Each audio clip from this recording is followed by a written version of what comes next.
सुस्वागत, वंदन, अभिनंदन। कैसे हैं आप लोग? आशा करता हूं कि बहुत अच्छे होंगे। देखो, जैसे ही टैक्सेशन की बात आई, चाहे वो short term capital gain tax की बात करें या long term capital gain tax की बात करें, काफी कुछ चीजें बदल गई हैं। तो अब जो आप लोग इन्वेस्ट कर रहे थे, म्यूचुअल फंड, एसआईपी की बात करें, स्टॉक्स की बात करें या रियल एस्टेट की बात करें, तो अब ऐसा हो गया है कि long term capital gain tax जहां लगता था, कितना लगता था 10%, आज 12.5% कर दिया गया। मतलब आप समझ सकते हो कि लगभग 20%, आप मान के चलो लगभग 20% यहां इंक्रीमेंट हुआ है अगर टैक्स की बात करें तो। अब इसके बाद लोगों के मन में यह चीज तो क्लियर हो गई कि भाई साहब, केवल हम यहां अगर इन्वेस्ट करते चले गए तो लॉन्ग टर्म में हो सकता है कि ऐसा ना हो कि सरकार और टैक्स बढ़ा दे। रिसेंटली इंटरव्यूज के माध्यम से आप देख सकते हैं, यूट्यूब पे अवेलेबल है। इंटरव्यू में माननीय हमारी फाइनेंस मिनिस्टर साहिबा और एक न्यूज चैनल के माध्यम से इंटरव्यू हुआ और उन्हें क्लियर मेंशन किया कि मिडिल क्लास में जो भी हमने टैक्सेशन की बात कही है, जीएसटी के बारे में हमने कहा है, क्या आगे भी चल के और बढ़ाया जा सकता है। तो कुछ पॉइंट पे आपको बात करूंगा और साथ ही साथ बताऊंगा कि अब हमारे पास क्या रास्ता है। जिंदगी भर हमें म्यूचुअल फंड, एसआईपी में, ये स्टॉक्स में निवेश करते रहना है कि कुछ और रास्ते भी ढूंढने पड़ेंगे सो दैट वहां से भी इनकम का सोर्स हम स्टार्ट कर सकें।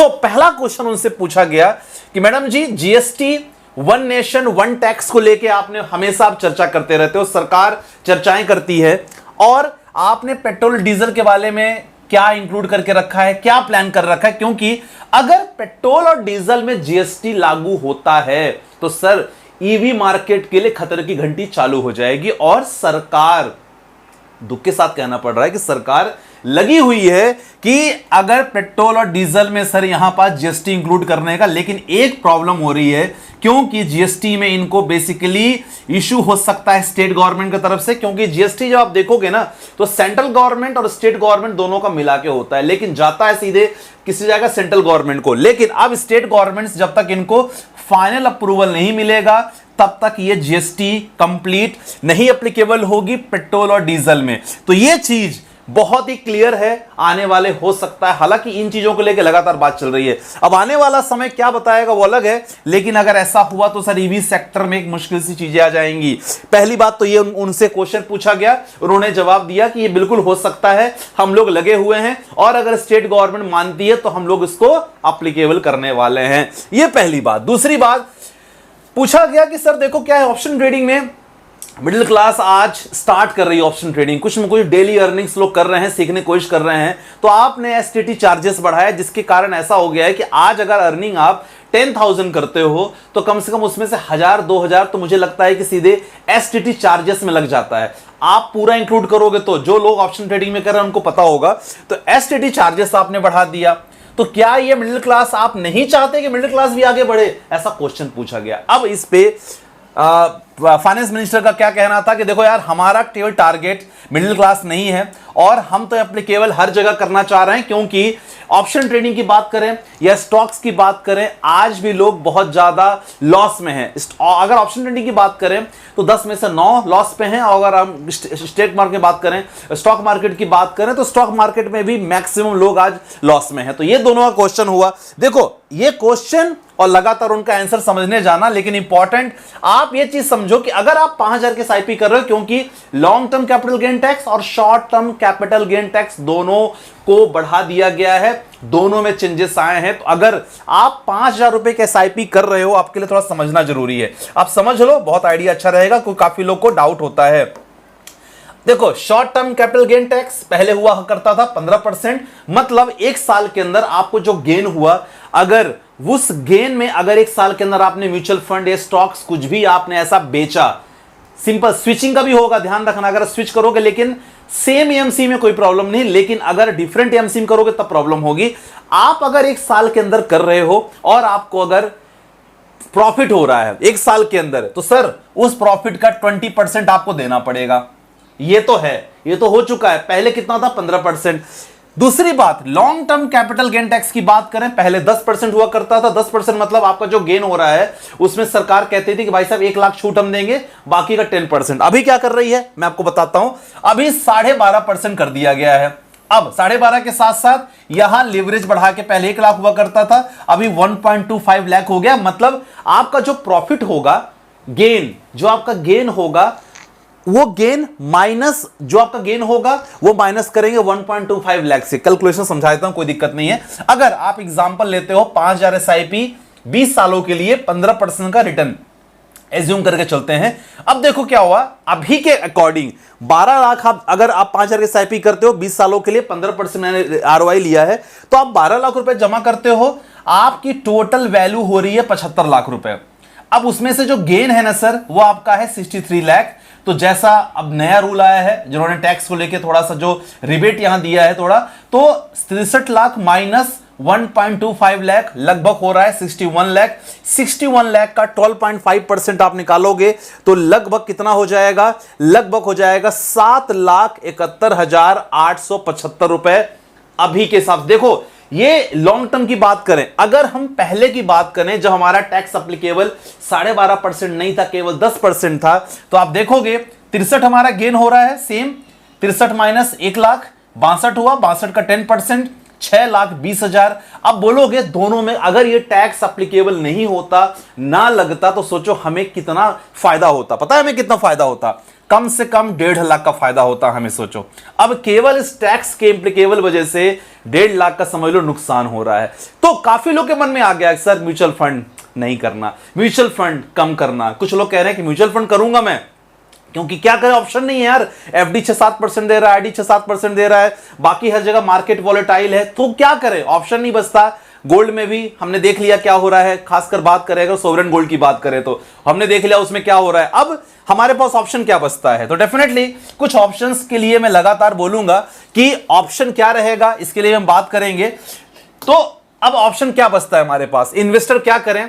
तो किसने कहा था, वॉरेन बफे ने कहा था कि देखो यार please don't put your all eggs in one bucket, सब कुछ एक ही टोकरी में नहीं रखना है, थोड़ा बहुत इन्वेस्टमेंट स्ट्रेटजी आपको बदलना है। आई नो आप म्यूचुअल फंड में कर रहे हो, कोई बात नहीं है, स्टॉक में भी इन्वेस्टमेंट कर रहे हो, बहुत अच्छी बात है।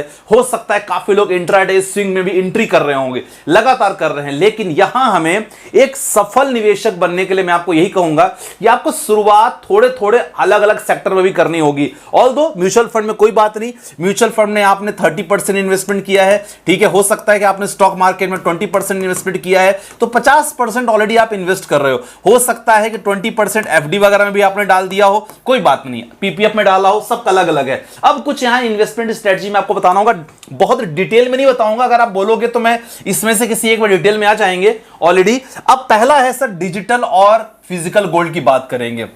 आपने देखा इंपोर्ट ड्यूटी कम हुआ है, अब इंपोर्ट ड्यूटी कम करने के बाद गोल्ड का प्राइस यहां पास थोड़ा सा कम है, तो आप इन्वेस्ट कर सकते हो गोल्ड में। बोलोगे सर गोल्ड में कहां, डिजिटल गोल्ड में इन्वेस्ट कर सकते हो आप।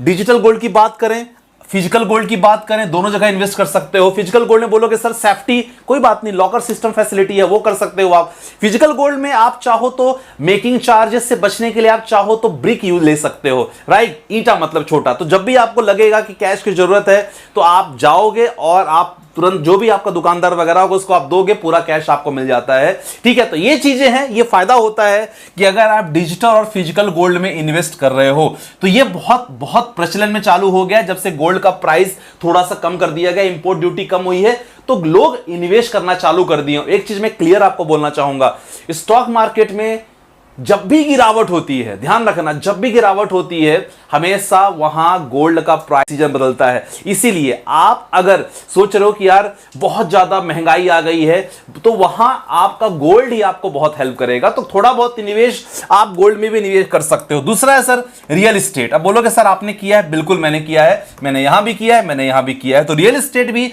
बहुत अच्छा एक जरिया है निवेश करने का। अब बोलोगे सर पैसे बहुत लगते हैं, डेफिनेटली लगते हैं यार। अब उस केस में अगर आपको थोड़ा बहुत रिटर्न चाहिए, आप सोच रहे हो कि ऐसी जगह में निवेश करने का, क्योंकि ये डेफिनेटली इसमें थोड़ा बहुत पैसे लगते हैं। रियल एस्टेट की बात करें 10 से 15 लाख मिनिमम लगते हैं, अगर छोटा सा भी आप प्लॉटिंग वगैरह कहीं ले रहे हो तो यस एक जरिया है। तो हमेशा कहने का क्या मतलब, सरकार का आपने देख ही लिया कि उनके पास हो सकता है आगे भी प्लान हो टैक्स और बढ़ाने का। आज 20% हुआ है, कल 22 ना कर दें, 23 ना कर दें, कुछ भी हो सकता है, कुछ कहा नहीं जा सकता। पीपीएफ की बात करोगे तो पीपीएफ में एक समय 9% हुआ करता था, नाउ वी आर गेटिंग 8.1%।